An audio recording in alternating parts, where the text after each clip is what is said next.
Começou o nome? Estela. Vai fazer um som agora? Tá. Pode entrar? Ou tá preparado? Começou o nome? Estela. Vai fazer um som agora? Tá. Pode entrar?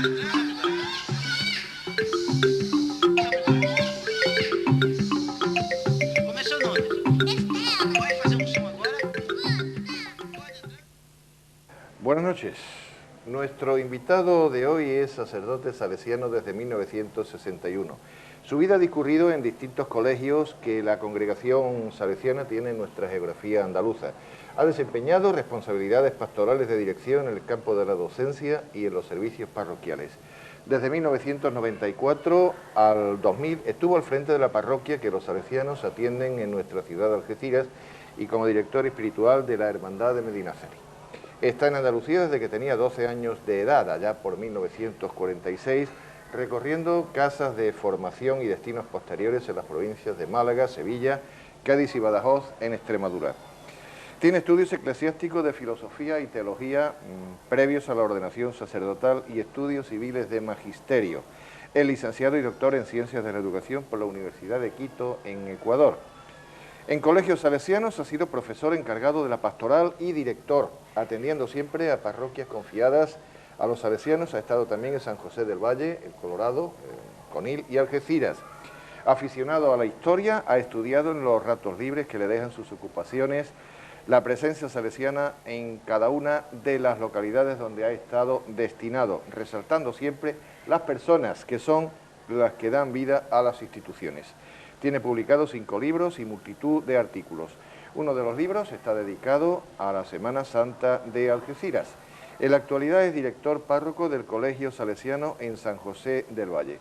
Reverendo don Jesús González Luis, buenas noches. Buenas noches. ¿Cómo está usted? Pues un poco nerviosillo. Bueno, digo usted, porque está el hombre, está usted, estamos en familia, Hombre, además no nos va a ver nadie. Son cosas, eso sí, de que no nos va a ver nadie aquí, pero yo no sé lo que nos verán.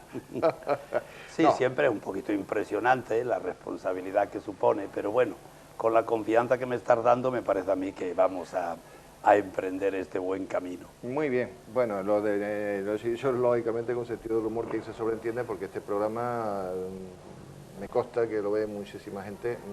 Por cierto, aprovecho la oportunidad a nuestros televidentes por la gran audiencia que sé que tiene. Así que aquí está usted para corroborar la calidad del programa, don Jesús. A mí también me gustaría saludarlos porque ya son un poco viejos amigos. Lo de viejos no es porque sean viejos, porque no lo son, sino por amigos de otros años que nos hemos visto en situaciones como estas y me ha dado una gran alegría el poderlos saludar. Muy bien, don Jesús, pues usted está aquí, entre otras cosas, aparte de la importancia que tiene como persona, por el hecho de que estamos en la antesala de la Semana Santa. Ya el próximo domingo tenemos el Domingo de Ramos y por lo tanto espero que muy coherente que un sacerdote pues haya sido el invitado esta semana. Y ya vamos a empezar inmediatamente a introducir el programa en sí, que como usted sabe está basado en una especie de test de personalidad para que los televidentes le puedan conocer, aunque va a haber unas preguntas introductorias, la primera de las cuales sería la siguiente. Usted, como autor de un libro sobre la Semana Santa de Algeciras, es la persona posiblemente más documentado sobre ella. ¿Nos podría hacer una breve semblanza de las cofradías algecireñas? A su juicio, ¿qué son? ¿Qué les sobra y qué les falta? Bueno, documentado, pues sí, tengo buena documentación, porque hacer un libro pues siempre supone documentarse, pero también reconozco que aquí en Algeciras hay personas muy capacitadas en esta materia que me han servido y me han sabido orientar y yo he sabido también beneficiarse de alguna manera de ellos. Las cofradías, ¿qué son? Pues son unas instituciones que hay en la Iglesia y reconocidas como tal por la misma Iglesia y que tienen como finalidad pues todo lo que se refiere el culto a Dios a través de sus imágenes titulares, se ejercitan en la caridad y tienen una peculiaridad también, o deben de tener, de preocupación por la formación de los que componen la hermandad. Eso son características fundamentales. ¿Había alguna cosa más? Sí, la segunda parte de la pregunta era que qué les falta y qué les sobra. Ah, ¿qué les falta? Bueno, pues ¿qué le falta? Pues a todas las obras humanas pues le faltan muchas cosas, ¿no? Empezando porque en este mundo en que vivimos que con frecuencia se habla del dinero, pues entonces a todo el mundo le hace falta dinero, y sobre todo en el ambiente en que por desgracia estamos viviendo, en que priva algunas veces esto en las cofradías, que no debería de ser tanto, pues hay una penuria en querer hacer las cosas bien hechas. Pero bueno, aparte de esto, yo diría en un tono ya poco más profundo, que no es que le falte, sino que se necesita tener una dosis grande de fe, formar parte de una cofradía, de una hermandad. Los miembros de ella, sobre todo los dirigentes, pues tienen que tener una dosis grande de fe y saberse ser miembros de la Iglesia, y que las actividades que llevan a cabo tienen que estar en consonancia con la Iglesia y concretamente con la parroquia donde se relacionan. ¿Qué les sobra? Bueno, pues a lo mejor les sobran determinadas formas y maneras o expresiones que a lo mejor nosotros podemos decir que parece que son más de otros tiempos o de otras situaciones que a lo mejor habría que revisar, pero no solamente en ese tipo de cosas externas, sino que toda obra viva necesita siempre una continua revisión. Las cofradías y la Semana Santa en sí son signos de otros tiempos, ¿atraen en verdad o son tradiciones familiares o costumbres de barrios? Pues las cofradías son de otros tiempos y son de estos tiempos y pueden seguir siendo de otros tiempos, en el sentido de que si son parte de la Iglesia, pues entonces forman parte en esa misión de la Iglesia, y en ese particular pues son de todos los tiempos, ahora ajustadas, como es natural, a una serie de normas y de condiciones que son peculiares, y que para eso los obispos, que son los que guían todas estas cosas, y las revisiones que continuamente se hacen, y el sínodo que hemos tenido en el año 2000, que orientan todas estas cosas. Había otra parte de... Sí, bueno, había si atraen en verdad o son tradiciones familiares o costumbres Bueno, de barrio. pues efectivamente atraen.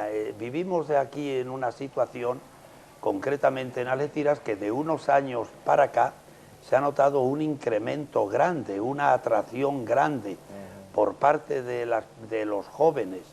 Hay en todas las hermandades de aquí, o cofradías, como aquí se dice, pues hay una inquietud por parte de los jóvenes, sean como costaleros, sean juntas auxiliares, sean miembros de la banda, una serie de actividades en que ellos ponen el alma.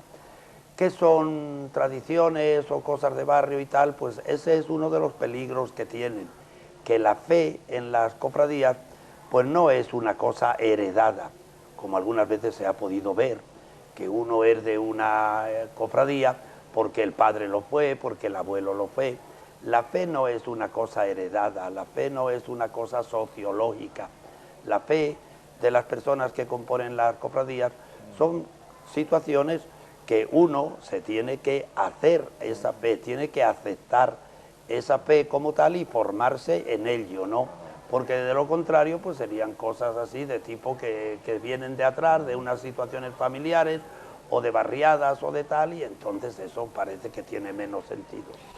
Bien, una tercera pregunta, que en realidad se engloban tres preguntas en una, pero me ha parecido... 3 en 1, oportuno. ahora está muy de moda Tres en aquello uno. de Sí, 3 en 1. 3 en 1, como los programas estos de televisión. Mire usted, las cofradías son un fin o un medio para algo. ¿Tienen carácter clerical o laical? Y si tienen futuro. Pues las cofradías no deberían de ser fin.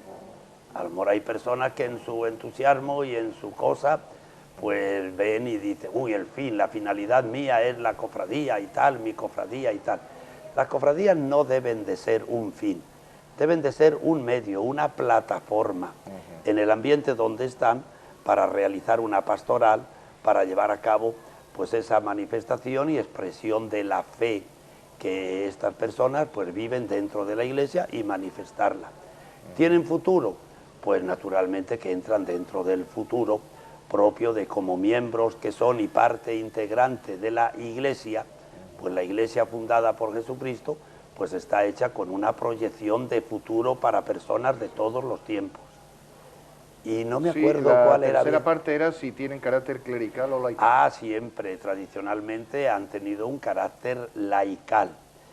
aunque han necesitado siempre del sacerdote y de las orientaciones eclesiales por parte de los pastores, porque son los que llevan la orientación y todo, pero fundamentalmente están organizadas entre ellas en un ambiente laical.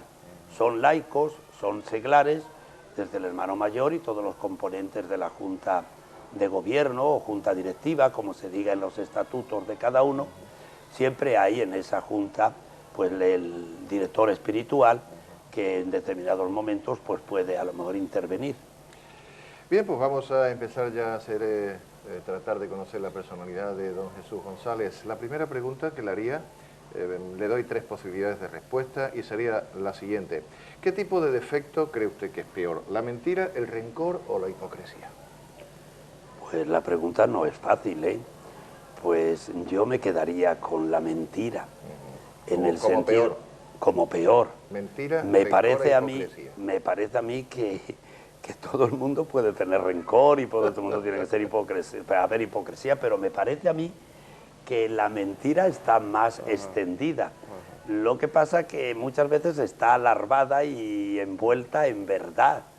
Y eso no vale, ¿no? Porque es que hay mucha mentira, ¿no? Muy bien expresado eso, larvada y envuelta en verdad. Eso me gusta mucho, es muy profundo eso. Eso tiene un análisis, ¿eh? Pues vamos a pasar ahora a la parte amable de la pregunta. Antes hemos hablado de defectos y ahora pues hablamos de cualidades. De estas 3 que le voy a proponer, ¿cuál es o cuál le gusta a usted más? ¿La bondad, la generosidad o la inteligencia? Bueno, pues las 3 son desde luego maravillosas, ¿no? Yo me quedaría, es fácil decir bondad y es fácil decir generosidad porque son fundamentales, pero aunque parezca que no, yo personalmente me quedo con la inteligencia, me ha dicho inteligencia, ¿no?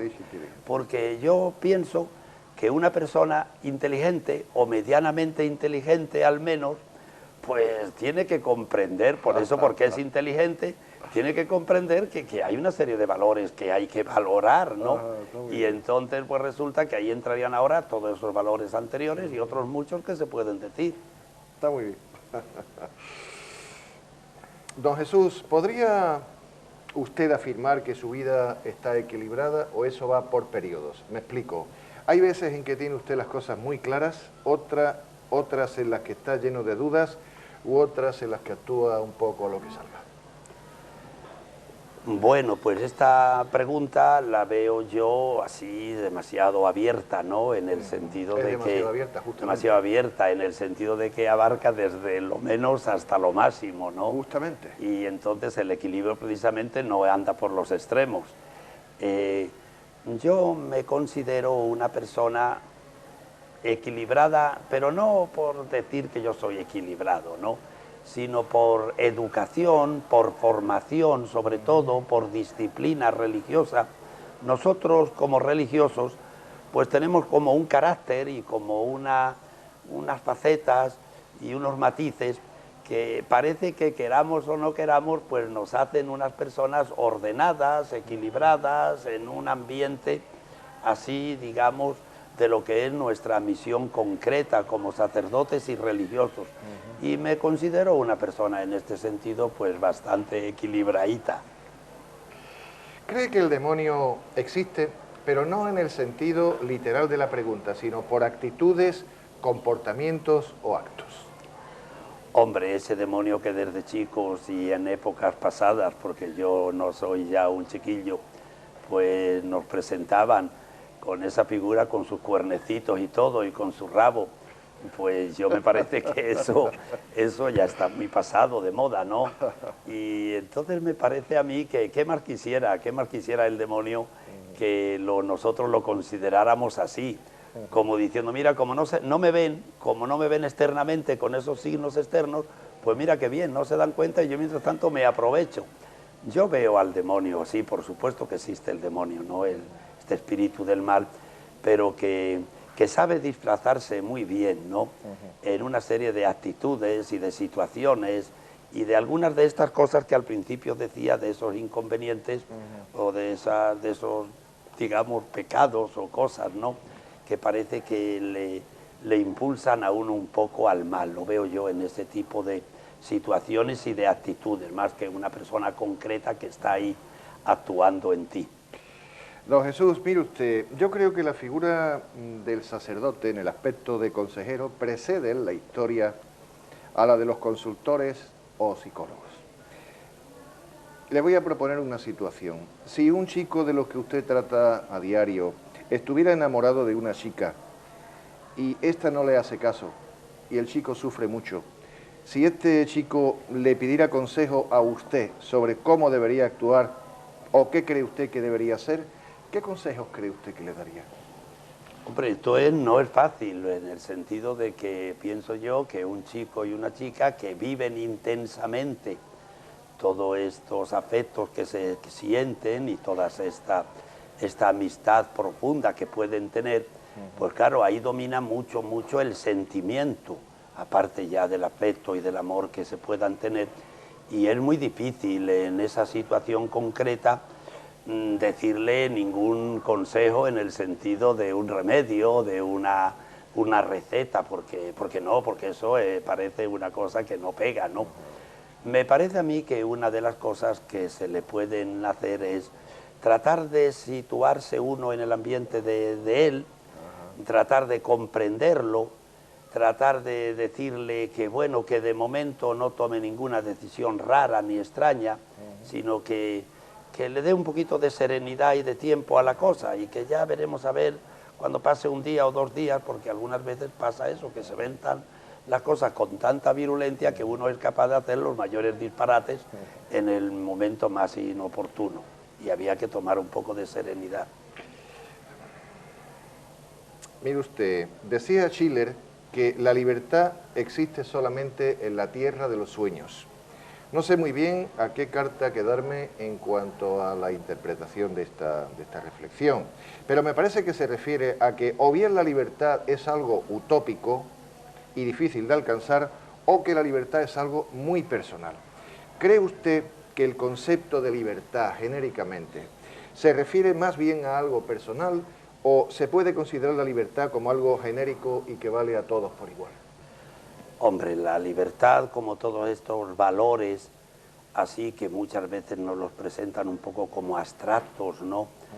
Pues todos estos valores se puede hablar y decir, pero eso no va a ninguna parte, no tiene sentido hablar en una forma genérica, ¿no? Lo mismo que cuando se habla, por ejemplo, que la paz, ¿no? La paz, la libertad, todos estos grandes valores, pues no están ahí en el aire, sino que los tenemos que ir haciendo y consiguiendo en cada día, en cada momento, y tiene que ser una persona pacífica, y tiene que ser una persona que actúa libremente, serenamente, que elige, que sabe elegir, y entonces se va uno ejercitando en la libertad, se va uno ejercitando, haciendo ejercicios de libertad, y entonces decimos, pues mira, esta persona se encuentra libre, se encuentra él en este ambiente de serenidad, mira, me da a mí un ejemplo, por ahí veo yo la cosa. Es entonces más bien una concepción personal, ¿no? Sí, más bien de tipo personal, y que sean valores que la persona tiene que ir asumiendo, tiene que ir aceptando, no que te los impongan desde fuera, porque ya entonces qué libertad sería esa, ¿no? Ni que está en el ambiente y hay que aceptar eso como tal, no, porque es la persona la que tiene que irse educando en estos valores. Don Jesús, vamos a una fábula de Esopo, que siempre resultan divertidas. Hombre, pues pero estas cosas de los cuentecitos parece que siempre viene bien, de vez en cuando. Sí, viene bien porque además lleva implícita o explícita la moraleja, la moraleja y una pregunta ad hoc. Mire usted. Que no sea muy difícil. No, en absoluto. Mire usted, 2 patos vivían en una charca junto a una tortuga. Un día los patos decidieron marcharse de allí y fueron a despedirse de la tortuga. Esta les dijo, ¿por qué no me lleváis con vosotros? Los patos le dijeron, es que no sabes volar. Tengo una idea, dijo la tortuga, cogeréis una rama por el pico y yo me sujetaré a la rama por la boca. Es decir, propuso que los patos cogieran una rama, cada pato cada uno por un extremo, y ella se agarraría por la boca y así en el centro, ¿no? Exactamente, podría trasladarse. Así lo hicieron, pero al pasar por encima de un arado donde unos campesinos trabajaban, uno de ellos exclamó, venid, mirad, una tortuga volando. La tortuga, al escuchar esto y llena de sí misma, exclamó, ¿a que soy maravillosa? Pero al hablar, soltó la rama y se estrelló contra el suelo. Mire usted, ahora viene la moraleja. La vanidad es muy mala, pero hay otros defectos que tampoco tienen desperdicio. ¿En qué orden, por peores, me pondría usted estos tres? Vanidad, que es del que ha pecado la tortuga. Falto de caridad o prepotencia. Y lo que me responda usted, razónemelo por qué. Es decir, vanidad, falta de caridad o prepotencia. ¿Qué es peor para usted? Bueno, pues yo para mí una cosa, todo es malo, ¿no? Pero la prepotencia me resulta a mí seria, ¿no? Y me resulta más difícil, vamos, difícil en el sentido que lo veo peor, ¿no? Y sobre todo en esta situación en que estamos viviendo, que no tenemos unos valores tan democráticos y que todo el mundo se vive, en una sociedad en que vivimos, en que parece que a nadie le gusta que le impongan ni que tal, y que uno se considere tal y cual. Yo me parece que en estos tiempos, pues la prepotencia es algo mal visto. A lo mejor en épocas pasadas, yo digo épocas pasadas porque yo he vivido épocas pasadas. Al tener menos formación, hemos necesitado de personas, no digo prepotentes, pero sí por lo menos que supieran un poco más que nosotros y por eso mismo nos guiaban. Y ya era para nosotros un argumento de autoridad. Pero yo creo que ahora todo el mundo nos consideramos autoridad, por desgracia. Vamos a unos datos personales, don Jesús. ¿Usted nace dónde y cuándo? Bueno, pues en un pueblo de la provincia de Salamanca. Y se llama, es muy largo, Aldea Dávila de la Ribera. Es muy largo. Porque pasa por allí, está en la ribera del río Duero, que en ese lugar hace frontera con Portugal.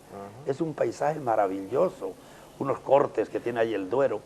Y entonces unos paisajes extraordinarios. Y hay allí un pantano, un embalse, que proporciona una cantidad de energía hidroeléctrica para un montón de sitios. ¿Y en qué año fue, don Jesús? En el año 34. ¿Sí? Usted tiene su familia, tiene usted hermanos, ¿no? Murieron los padres no hace mucho y somos 3 hermanos. Yo soy el mayor de ellos en este orden y estos son los nombres que me agrada el decirlos.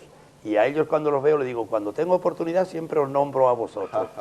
Y nos llamamos Jesús, María y José. ¡Qué bien! Mi madre decía, Jesús, María y José, a comer. Pues ya está. ¿Me permite que tome algo? Por favor, por supuesto. Ya que acabo de decir de comer. Por supuesto. Y el año 34, sé que tiene usted... 70 años cumplidos. 70 años. Muy bien. Para usted, ¿el que se arrepiente es como si no hubiera pecado? El que se arrepiente... ¿Es como si no hubiera pecado? No. El que se arrepiente es porque tiene pecado. Sí, pero por el hecho de arrepentirse, ¿es como si no hubiera pecado? Hombre, uno confiando en un aspecto religioso, en la misericordia de Dios, cuando uno se siente pecador, cuando uno se da cuenta que tiene sus fallos y se arrepiente, pues en esta misericordia de Dios confía uno con el efecto propio del sacramento de la penitencia o del perdón, pues queda uno libre del pecado. Don Jesús, decía Vázquez Montalbán que debería haber 8 pecados capitales en vez de 7. Sería el de la omisión. ¿Qué le parece a usted peor, el exceso o la omisión? Situémoslos en cualquier contexto. ¿Qué es peor, pasarse o no llegar? Pues las dos cosas son malas, ¿eh? Porque el pasarse y el no llegar, pues verdaderamente son extremos, ¿no? Yo me parece que esto de la omisión es algo verdaderamente importante y me ha gustado a mí esta frase, ¿no? El que se pueda poner, según este hombre, como uno más, ¿no? Hay muchas cosas de omisión y fácilmente uno se inhibe, pasa, se desentiende y entonces algunas veces son cosas serias y graves que dice un hombre, esta persona debería de poner un poco de más atención y de más cuidado. Yo, para mí personalmente, entiendo en mi formación religiosa que yo me quedo corto en mis actuaciones, en mi trato con las personas, en esto, ¿no? Y entonces algunas veces yo me acuso a mí mismo y digo, me parece a mí que me quedo corto, que no llego.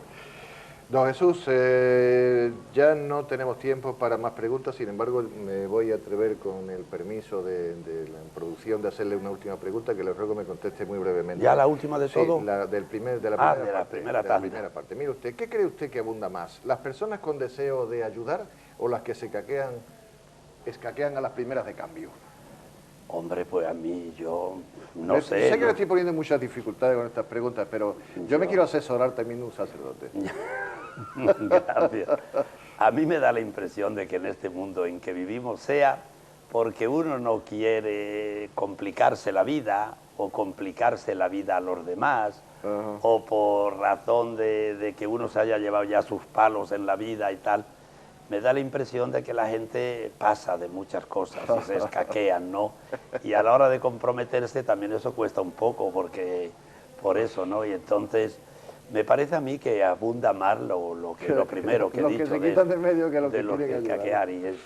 Muy bien, don Jesús, pues hemos llegado al final de la primera parte, nos tomamos un café, ellos hacen sus ajustes y a nuestros televidentes que volvemos dentro de un momento. Hasta ahora.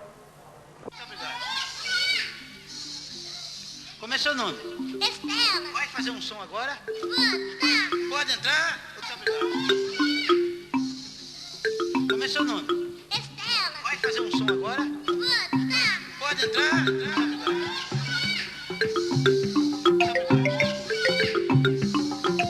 Como é seu nome? Estela. Vai fazer um som agora? Pode entrar?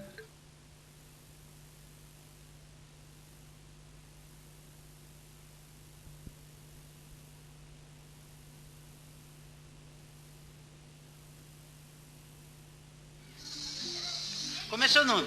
Estela. Vai fazer um som agora? Pode. Pode entrar? Muito obrigado. Como é seu nome? Estela. Vai fazer um som agora? Pode entrar? Muito obrigado.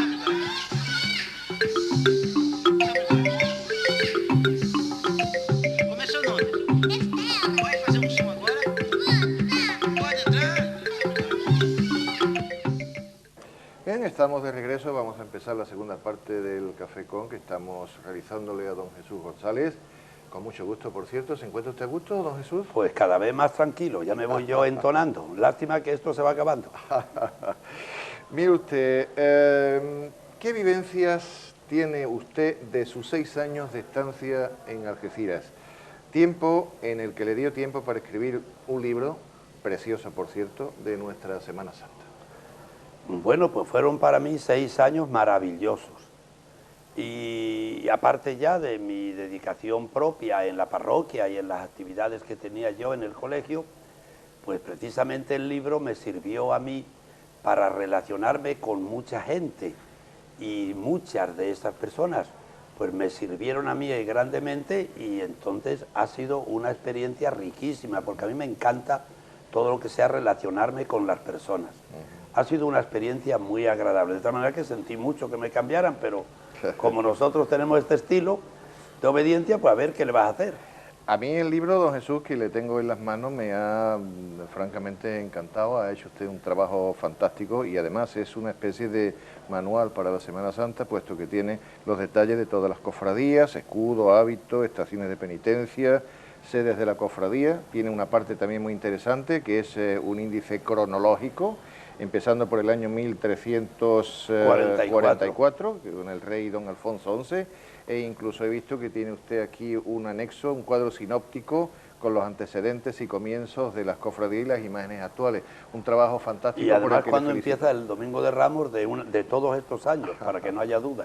Este libro lo hizo usted en colaboración también con Manuel García Campillo, ¿verdad? Exactamente, eso le iba a decir yo, que estas alabanzas hacia mí yo quiero compartirlas o repartirlas con bastantes personas. Uno de ellos pues fue Manolo García Campillo, que es muy entendido en esta materia.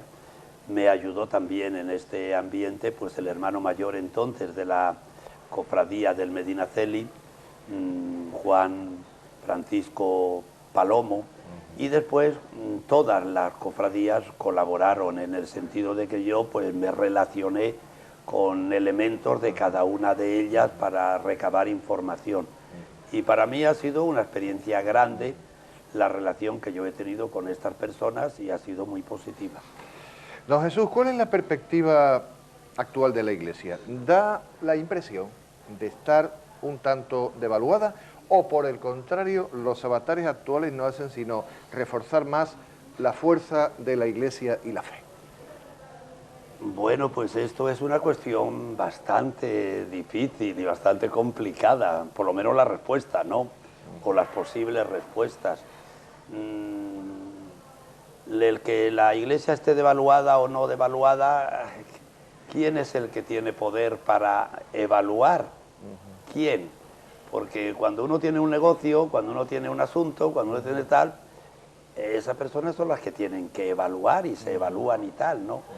Entonces aquí hay una especie de, una cantidad de tópicos y de cosas que da la impresión de que todos somos parte en este particular y que todos somos maestros y que todo el mundo puede opinar y decir y tal. Y claro, y la Iglesia no es una institución democrática, es jerárquica, ha sido constituida jerárquicamente, ¿no? Y claro, en ese sentido es difícil. La última parte de la pregunta era que la devaluación... Sí, lo que al contrario, más que bien, los sí. avatares la estén, Hombre, sí está reforzando más la propia fuerza de la Iglesia y la fe.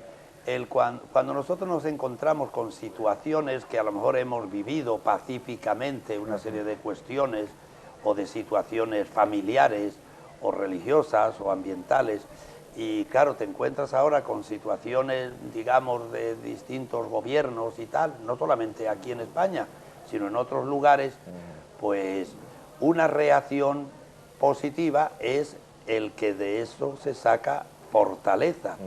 Y entonces es algo para que a nosotros también, como personas de iglesia, aunque la iglesia es muy amplia y todos los cristianos formamos parte de ella, pero a nosotros que somos o queremos ser más sensibles, al mismo tiempo que nos molesta un poco por esa crítica, pero al mismo tiempo decimos, aquí no hay más remedio que estimularse.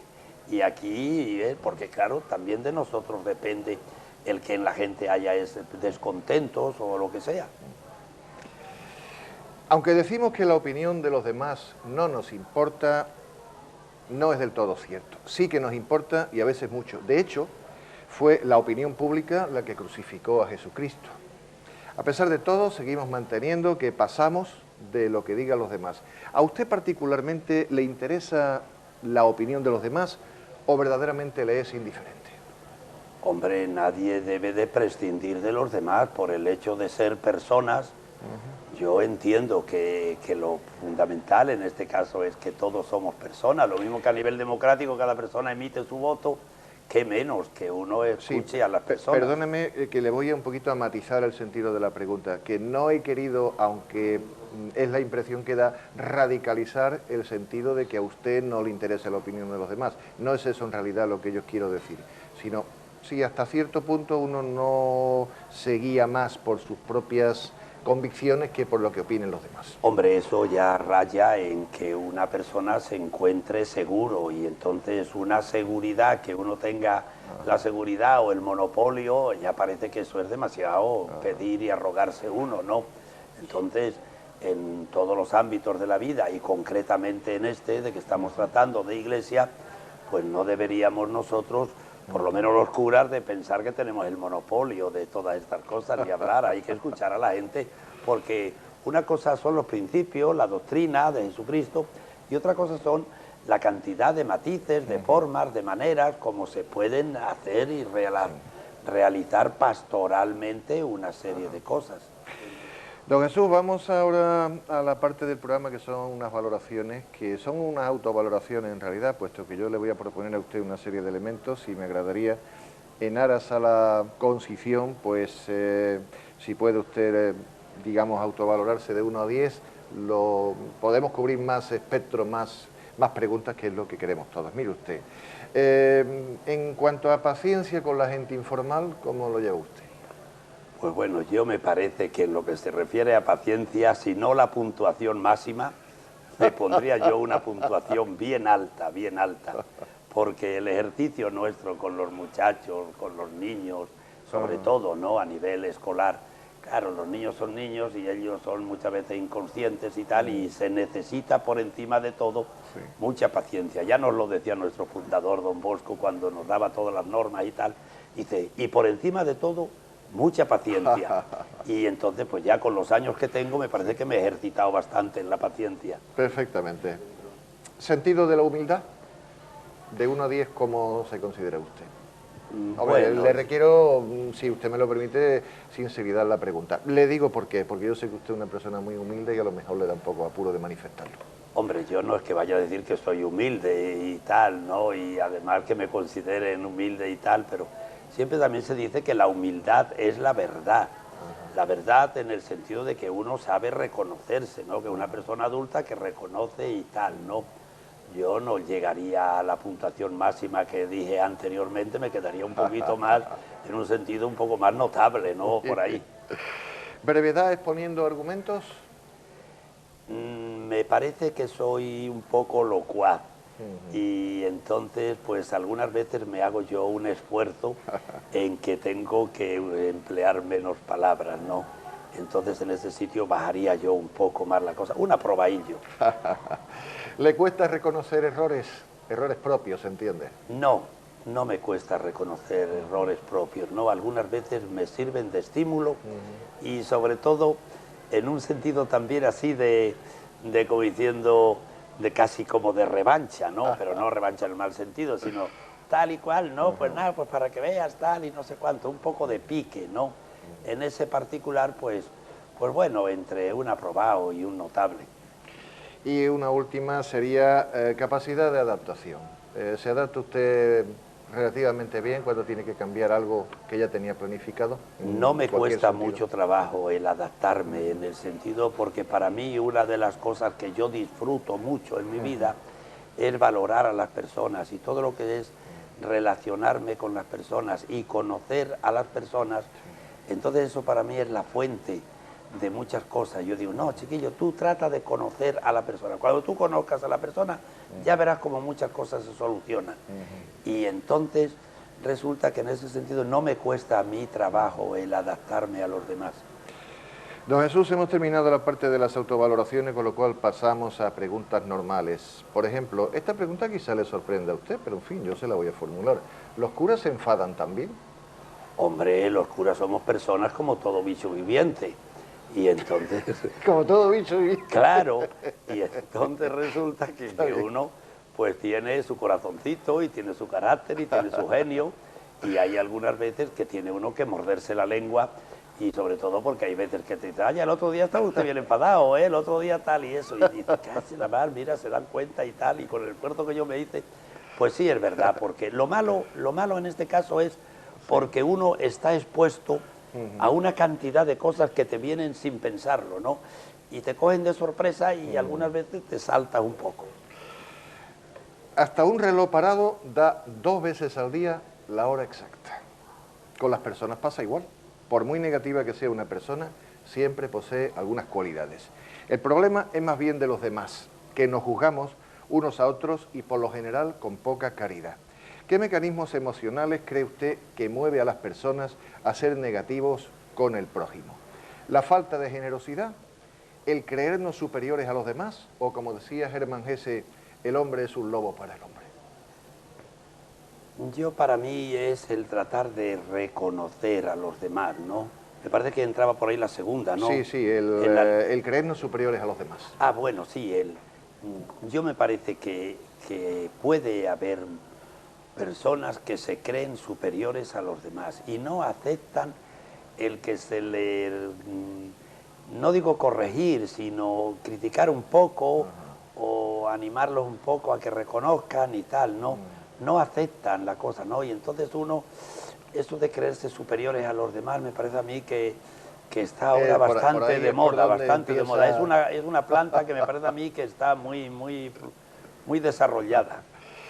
Decía Christopher Morley, hemos tenido mala suerte con los niños, todos se han hecho mayores. ¿Usted se ha hecho ya mayor o todavía conserva trozos de su niñez en algún sentido?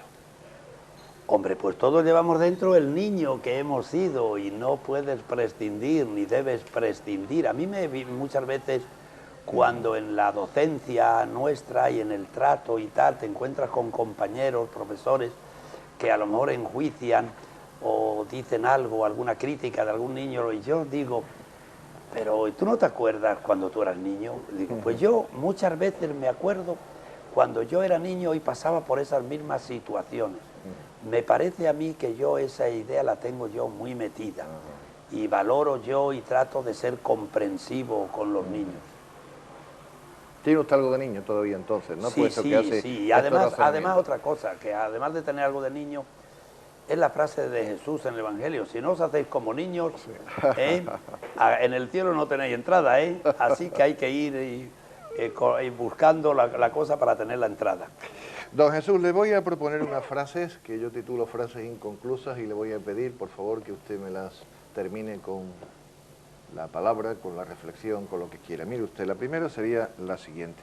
Me perdono las limitaciones que tengo, porque en conciencia siempre doy lo mejor de mí mismo. Por lo tanto...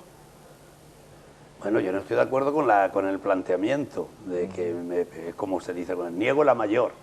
Dice, me perdono las limitaciones. Me perdono, yo verdaderamente, como esto de que me perdono, no, yo no me perdono. Algunas veces yo me doy cuenta que no tengo perdón. Y entonces, si no tengo perdón y que yo tengo mis limitaciones, pues entonces pues yo reconozco, pido perdón y presento mis excusas. Los que me tratan asiduamente saben que me expreso con franqueza y actúo con rectitud. ¿Esta manera de ser me permite? Hombre, pues cuando la gente te tratan con respeto y tal, pues en lugar de creérmelo, porque no me lo creo, siempre veo que hay otras intenciones, porque somos así muchas veces, ¿no? Entonces me digo, más que decirme lo que soy, entiendo que me están diciendo lo que debo ser. Y entonces eso me estimula, pero no estimular en plan de uno reconocerse así, que uno es el más grande del mundo, sino que los demás piensan que yo puedo ser grande y puedo dar más de mí. Amor, pero si el amor está en todas partes. Desde que me di cuenta de esto y lo asumí plenamente, mi vida... Hombre, pues yo en mi vida religiosa, cuando uno va descubriendo este amor de Dios en las criaturas y este amor de Dios en las personas y en todo lo que nos rodea, pues entonces uno pues se deja guiar por el amor, como me parece a mí que esto será una ley universal en las personas. Entonces nosotros, pues ese amor, pues lo canalizamos y lo relacionamos con ese amor de Dios hacia mí, en una vocación que veo yo que Él me ha elegido y me ha destinado para algo. Y yo digo, pues fíjate tú qué predilección tan grande tiene Dios conmigo, pues voy a tratar de corresponder a ese amor de Dios. Un día me decido a escribir un libro y posteriormente otro y otro. Hasta estos momentos 5. Las motivaciones que me llevan a escribirlos son... En cada libro hay motivaciones variadas, ¿no? Pero aparte ya de que es una afición que tengo, un gusto que tengo por las cosas históricas, porque entiendo que la historia pues sirve para la vida, aunque algunos dicen que no sirve para nada, pero yo entiendo que sirve para la vida. A mí los libros que he escrito los he hecho, una de las finalidades principales es ver la manera de relacionarme con más personas. Y entonces yo disfruto el relacionarme con las personas, el que pueda llevarle yo una palabra, el acoger, el que vea que se le comprende, que se mete uno en su vida, acoger a las personas, relacionarme con las personas. Ser sacerdote salesiano me ha permitido a lo largo de mi vida y gracias a Dios hasta hoy compartir dos amores importantes, mi fe y religión y la faceta docente. Ser salesiano representa para mí... Hombre, pues para mí ser salesiano pues es un estímulo y una alegría grande de que Dios me ha llamado a mí en mi vocación de religioso salesiano, de preocuparme por los jóvenes, esta faceta grande en la humanidad, en la sociedad, ¿no? Y de muchachos y de chavales que necesitan que alguien se interese por ellos, por sus problemas, por sus asuntos. Y me ha llevado a mí a ese cariño. A lo mejor ahora ya con la edad que tengo, pues ya no lo siento y lo experimento como en los primeros momentos, así más sensible, pero bueno, ahí queda todo ese rescoldo y esa vida vivida. La Semana Santa tiene para los sacerdotes connotaciones especiales, no ya solo desde el punto de vista religioso, sino también de compartir la fe muy directamente con el pueblo en la calle. ¿Eso me produce? Pues eso me produce a mí el animar, porque he tenido siempre esta faceta de animar en este caso a las cofradías, a los dirigentes de las cofradías, a decir, pues mira, que salís a la calle, que estáis en relación con los demás, que los demás os van a contemplar, que vean en vosotros que hay ahí un testimonio, que haya una fe, que la Iglesia os da una oportunidad para expresar vuestra fe y vuestro compromiso cristiano y vuestro aguante y vuestra cosa de unirse a estos titulares que ordinariamente son misterios dolorosos del Señor.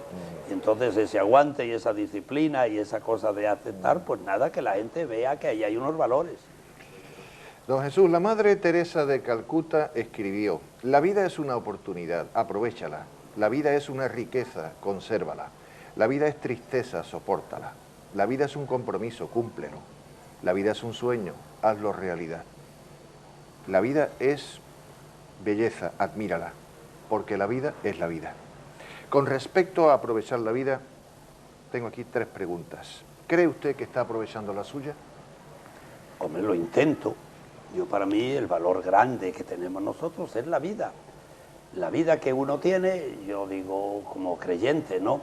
Digo, yo la vida que yo tengo la he recibido de Dios a través de mis padres. Entonces, si Dios me ha dado a mí esta vida, pues es un regalo que grande que me ha hecho. Pues yo trato de todos los días poner en juego mi vida, ¿no? Claro, noto también que cada vez pues me fallan más mis cosas, pero pues en eso estoy. Bien, decía también la Madre Teresa de Calcuta que la vida es un reto. ¿Afronta usted la suya con fuerza y cómo se fortalece usted? Pues me fortalezco en el sentido de que yo veo que todos los días tengo esa oportunidad y a pesar de y con los años va uno teniendo más limitaciones, más inconvenientes, pero queda ahí esa línea, digamos, de compromiso, de aceptación y de ir dándose cuenta de que sirva la vida de uno, también sirva de estímulo y de ejemplo para los demás.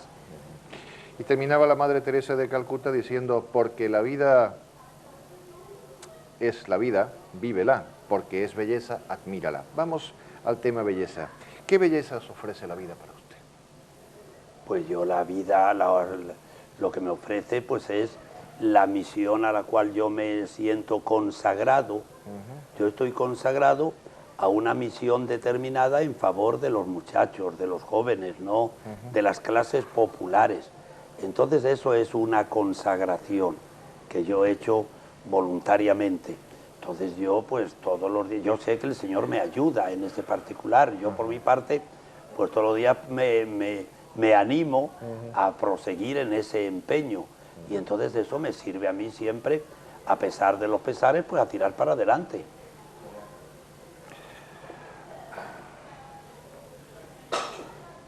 Supongo que tendrá usted muchas metas por delante. ¿Qué ilusiones de futuro tiene usted? Pues mire usted, el futuro se me está poniendo a mí ya un poco corto, porque con 70 años cumplidos... Pero está usted muy bien, hombre. Bueno, una Está cosa usted que uno esté estupendamente bien y otra cosa es que uno sabe que el tiempo se acaba, ¿no? Y entonces ya uno tiene la satisfacción de que ha realizado una cantidad de cosas, ¿no? Pero siempre entiende uno que donde hay vida hay esperanza y que la vida donde hay vida, eso siempre es un motivo de contagiar a los demás con vida. Y dice uno, pues bueno, mi vida estará antes estuvo envuelta en papel bonito de regalo, ¿no? Propio de otras edades. Ahora a lo mejor está envuelta, como antes decíamos, en papel de estraza. Pero lo bonito no es, como mucha gente piensa, el envoltorio, lo de fuera, sino lo que está dentro. La vida es lo que está dentro, que hay que seguirla viviendo y comunicando. ¿Cree usted que la verdadera independencia estriba en necesitar poco para subsistir? Pues verdaderamente nosotros nos atiborramos de cosas y nos las creemos necesarias. Y esta sociedad en que nos ha tocado vivir del consumismo, desde luego es una exageración, ¿no?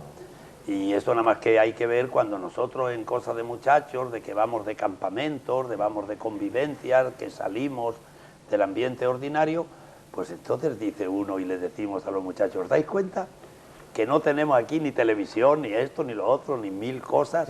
Y sin embargo, mira lo contentos que estamos y la ilusión que ponemos en nuestras cosas, para hacer ver de que algunas veces la felicidad no está en tener muchas cosas, sino la felicidad va por otro camino. Hombre, ayuda, todo eso puede ayudar, pero la felicidad la lleva uno dentro, en el sentido, en el ser de la persona, más que en que tenga uno muchas cosas, ¿no? Don Jesús, ¿qué época de su vida ha sido la mejor y por qué? Pues todas las épocas de mi vida han sido las mejores, porque cada vida, cada momento de la vida tiene sus facetas, y entonces he tratado de ir viviendo las facetas de mi vida en ese momento. Y entonces yo digo, cuando me preguntan una cosa parecida a esta, ¿y quedaste contento en tal sitio? Digo, yo hasta el presente he quedado contento en todos los sitios. Me he sentido feliz en todos los destinos que he tenido. Y entonces en cada faceta de la vida pues he tenido una responsabilidad distinta y he tratado de cumplir y de realizar y llevar a cabo esa responsabilidad.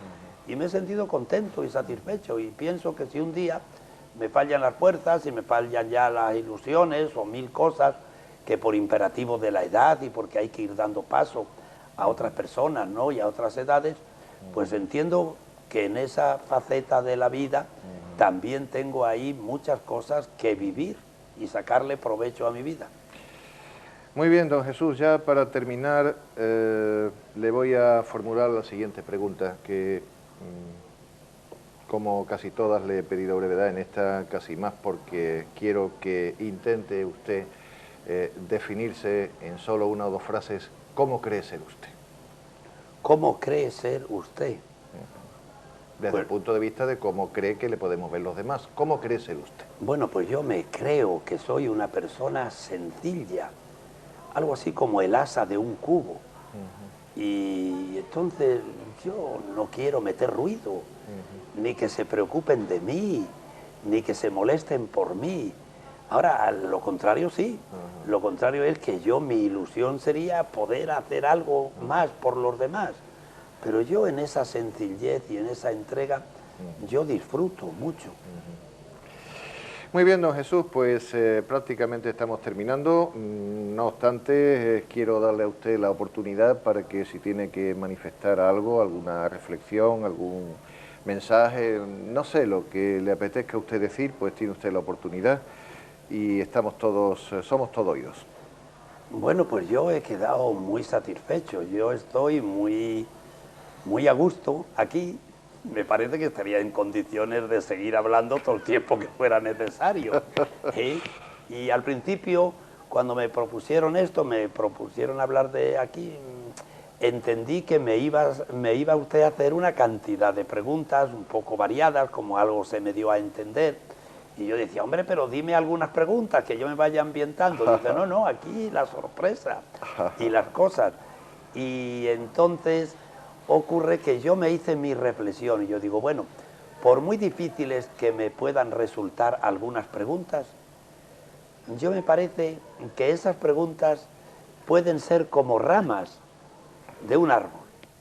Pero aquí lo que hay que ir al centro, de que yo me siento como soy, yo soy una persona llena de vida, y entonces desde ahí yo encontraré respuesta para que la savia vaya a todas las ramas que quieran venir. Y brevísimamente, por favor, algún mensaje referido a Semana Santa, que la tenemos ya dentro de 3 días. Bien, pues entonces como sacerdote, pues es bonito el que el mundo cristiano, que en estos días pues nos disponemos no solamente a recordar aquí a través de tantos recuerdos que vamos a tener en nuestras calles, procesiones y eso, sino a tratar de celebrar y de vivir estos misterios sagrados fundamentales en la vida del cristiano, no solamente en la vida de Jesucristo, sino que es en la vida del cristiano, que en la vida del cristiano hay pasión, muerte y resurrección. Lo mismo que el Señor, pasión, muerte y resurrección, pues nosotros, cristianos, vamos a tener oportunidades de tener pasión, muerte y resurrección, que sepamos dar un poquito más de profundidad en nuestra vida. Muy bien, don Jesús, pues ha sido un placer haberle tenido aquí con nosotros. Quiero agradecerle el hecho de que se haya usted desplazado desde San José del Valle, que hay unos cuantos kilómetros, exclusivamente para hacer este programa. Pero ha sido una satisfacción porque así he conocido la autovía esta, que no la conocía, que ya tenía yo muchas ganas de que esto estuviera terminado. Y ha sido una satisfacción también. Además le agradezco esta oportunidad que me han presentado de dar mis testimonios, este ambiente de Algeciras que para mucha gente me resultan familiares, y saludaros a todos vosotros. Muy bien, pues muchas gracias y a todos ustedes también buenas noches y hasta el próximo programa. Começou o nome. Estela. Vai fazer um som agora? Vou. Pode entrar.